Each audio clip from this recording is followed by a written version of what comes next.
जय श्री गणेश। नमस्कार, मैं आचार्य संजय द्विवेदी।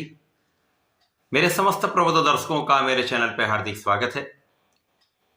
प्रिय दर्शकों, आज मैं नवग्रहों में युवराज बुध के राशि परिवर्तन प्रभाव को लेकर आपके सम्मुख उपस्थित हूं। बुध 4 जनवरी को रात्रि काल में अपनी राशि का परिवर्तन करेंगे तथा वर्तमान वृश्चिक राशि को छोड़कर गुरुदेव बृहस्पति की धनु राशि में प्रवेश करेंगे। क्योंकि अभी तक जो इनका गोचर चल रहा था वो कहीं न कहीं पर एक निर्बल प्रभाव देने वाला था। पहले ये वृश्चिक राशि में जो इनके मित्र की राशि नहीं है, दूसरा यहां पर ये राहु के दृष्टि के प्रभाव में थे, जिसके कारण जड़ दोष बना हुआ था।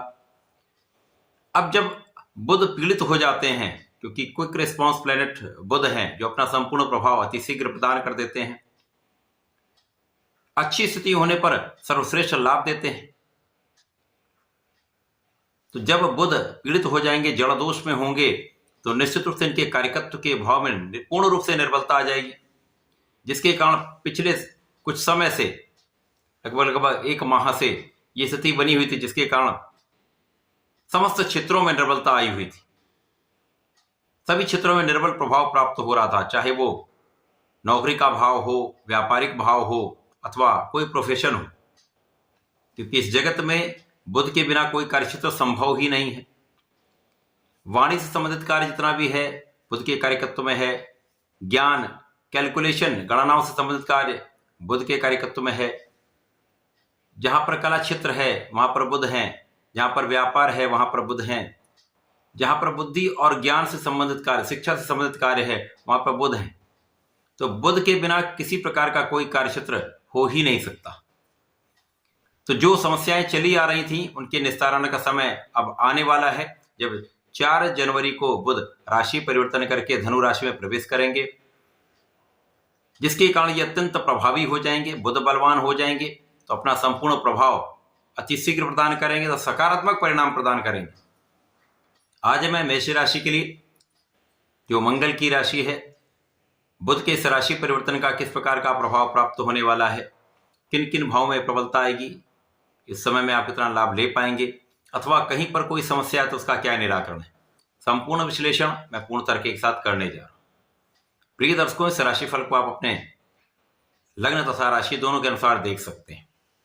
मेष राशि के लिए बुध आपके पराक्रमेश हैं तथा षष्ठम भाव के स्वामी हैं। पराक्रमेश तथा षष्ठेश का गोचर अब आपके नवम भाव, भाग्य भाव में प्रारंभ होने वाला है, क्योंकि कुंडली का नवम भाव जो अत्यंत श्रेष्ठ भाव है, त्रिकोण का भाव है, त्रित्रिकोण का भाव इसे कहते हैं, यहाँ पर ग्रहों का प्रभाव बढ़ जाता है। अभी तक बुध आपके अष्टम भाव में थे, अब ये भाग्य भाव में जाएंगे, जहां पर पहले से ही सूर्यदेव का गोचर चल रहा है, जिसके कारण बुध और सूर्य का भाग्य के भाव में महाप्रबल बुधादित्य योग का निर्माण हो जाएगा। सूर्य बुध अति मित्र के भाव में होते हुए अति श्रेष्ठ भाव में इस राजयोग का बनना आपके लिए सर्वश्रेष्ठ प्रभाव देने वाला है। अब बुधादित्य योग एक ऐसा राजयोग है जो आपको शासकीय सेवाओं से, शासन प्रशासन से, सरकार से, आपके अपने व्यवसाय में आपके नेतृत्व के गुण से, आपकी कैलकुलेशन से, आपकी बुद्धि बल से, आपके वाणी के बल पे, आपके कला क्षेत्र के ज्ञान के बल पर आप सर्वश्रेष्ठ लाभ लेते हैं। इस समय में निश्चित रूप से आपका परिश्रम तो अत्यंत श्रेष्ठ होने ही वाला है। लोगों का संपूर्ण सहयोग भी मिलेगा, विशेष रूप से छोटी बहन का संपूर्ण सहयोग प्राप्त होता है, भाई बहनों का सहयोग मिलता है, तथा इस समय में आपका भाग्य अत्यंत प्रबल होने वाला है, क्योंकि गुरुदेव बृहस्पति की राशि में ये युति प्रभाव आरंभ होगा। गुरुदेव बृहस्पति द्वितीय भाव में गोचर कर रहे हैं, जो धन भाव है। निश्चित रूप से इन समस्त भावों की प्रबलता आपको प्राप्त होने वाली है, जब आप अत्यंत सकारात्मक हो जाएंगे, आपका आत्मबल अत्यंत श्रेष्ठ होगा। इस समय में आपके ज्ञान के भाव में वृद्धि होगी, शिक्षा प्रतियोगिता में आपको सफलता मिलेगी।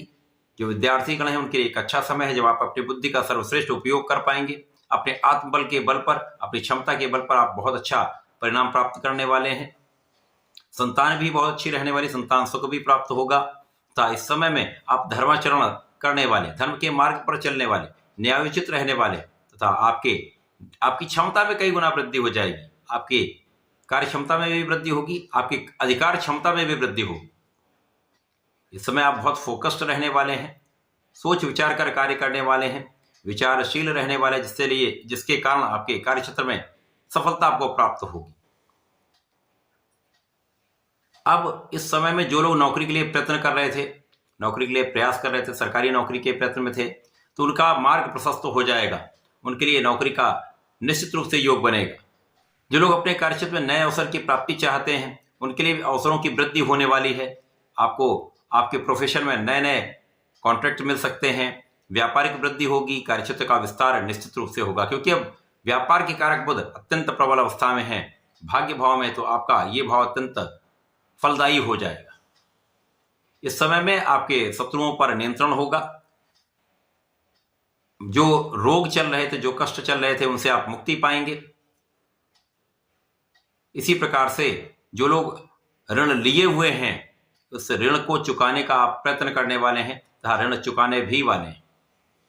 इस समय में निश्चित रूप से आपके प्रयत्नों से, आपकी क्षमता से, आपके परिश्रम से एक अच्छा लाभ आप लेने जा रहे हैं, सफलता की प्राप्ति करने जा रहे हैं। बुध का ये परिवर्तन आपके लिए अत्यंत सकारात्मक परिणाम देने वाला है। मेष राशि के लिए इस समय बुध का ये परिवर्तन, जब ये मंगल नीच राशि में गोचर कर रहे हैं, आपके लिए अत्यंत वृद्धि करने वाला है, समस्याओं का निस्तारण करने वाला है, आपकी निर्बलता को कम करने वाला है। तो इस समय में आप अपनी ऊर्जा का सही उपयोग करें, सही दिशा में आप चलेंगे, सकारात्मक सोचेंगे, तो आप अपने इस समय में अच्छा लाभ ले पाएंगे। जैसे ही मंगल का राशि परिवर्तन बुध की राशि में हो जाएगा, तो बुध का ये जो परिवर्तन है मंगल के साथ एक सीधी दृष्टि में होने वाला है, जिसका परिणाम आपको सर्वश्रेष्ठ लाभ देने वाला है। आपकी ऊर्जा का सकारात्मक प्रभाव प्राप्त होने वाला है। आपके कार्यक्षेत्र में संपूर्ण सकारात्मक तथा लक्ष्य पर आप केंद्रित रहने वाले हैं। आपकी ऊर्जा, आपका ज्ञान, आपकी बुद्धि का एक श्रेष्ठ समन्वय यहाँ पर बनने वाला है। तो ये समय आपके लिए श्रेष्ठ हो जाएगा, ये माह आपके लिए विशिष्ट हो जाएगा, समस्याएं कम हो जाए, लाभ कई गुना बढ़ जाएगा। इस समय में आपको नियमित रूप से भगवान शंकर मोचन की शरण में रहना चाहिए। प्रत्येक मंगल शनिवार हनुमानाष्टक तथा बजरंग बाण का पाठ करना चाहिए। परंतु इस समय में गणपति के संकटनाशन गणेश स्तोत्रम का पाठ नित्य करना चाहिए। यदि आप ऐसा कर लेते हैं तो श्रेष्ठ प्रभाव प्राप्त होगा, संपूर्ण कार्य सिद्ध होंगे। तो ऐसा करके इसका लाभ लें। धन्यवाद, नमस्कार।